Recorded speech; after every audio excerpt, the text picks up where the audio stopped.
मिळालेल्या माहितीनुसार गणेश शेठ आगाराची बस क्रमांक MH06W0811 ही बस आज सकाळी अंदाजे 10:30 वाजेच्या सुमारास नागपूरहून देवरीकडे जात होती।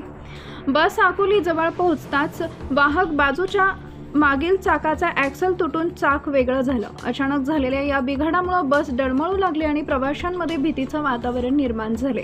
यावेळी चालक निखाडे यांनी प्रसंगवधान राखत बसवर नियंत्रण मिळवले आणि वाहन सुरक्षितपणे रस्त्याच्या कडेला उभं केलं। यामुळे बस पलटी होण्याचा धोका टळला।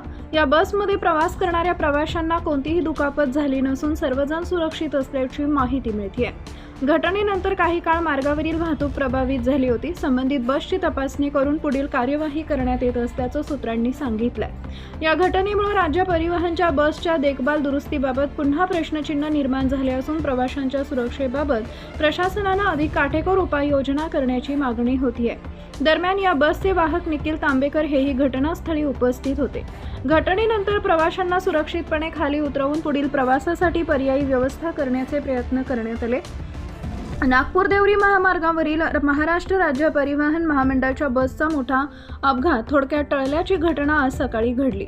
साकोलीपासून सुमारे 1 किलोमीटर अंतरावर धावत्या बसचं मागील चाक अचानक निघाल्यानं बस काही काळ अनियंत्रित झाली।